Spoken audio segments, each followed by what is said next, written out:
আসাম পুলিশের রুটিন তল্লাশিতে লক্ষ টাকার নিষিদ্ধ কাপ সিরাপ বাজেয়াপ্ত করল পুলিশ। গ্রেফতার করা হয়েছে দুজনকে। বিপুল পরিমাণ নেশা সিরাপ জব্দ করে অসম চুরাইবাড়ি পুলিশের বিশাল সাফল্য। এবার নেশা কারবারিদের আরেকটি নিত্য নতুন পন্থা ফলের কার্টুনের ভেতরে করে নেশার সামগ্রী পাচারের কৌশলও ব্যর্থ হলো। ইনচার্জ নিরঞ্জন দাসের নেতৃত্বে ওয়াচ পোস্টের পুলিশ অত্যন্ত তৎপর রয়েছে নেশা সামগ্রী ধরপাকড়ে।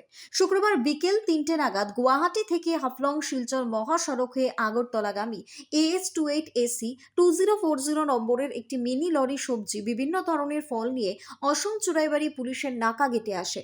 পরে কর্তব্যরত পুলিশ কর্মীরা গাড়িটি আটক করে তল্লাশি চালিয়ে ফলের কার্টুনের ভেতরে লুকায়িত থাকা নেশা সিরাপ কাপগুলোকে জব্দ করা হয়।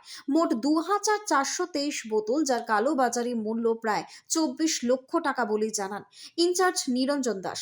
এদিকে পুলিশ গাড়ির চালক নূর জামাল এবং সহচালক রাজু আহমেদকে আটক করা হয়েছে ইতিমধ্যেই। তাদের বাড়ি মূলত অসমের বরপেটা এলাকায়। ধৃতদ্বয়ের বিরুদ্ধে NDPS আইনে মামলা দায়ের করে শ্রীভূমি আদালতে প্রেরণ করা হবে।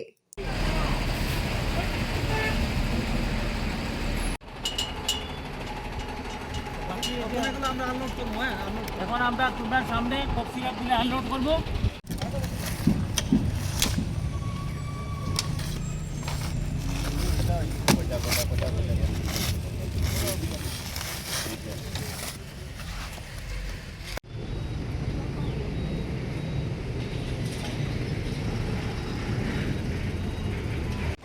বাবা দেখ বড়োর ভিতরে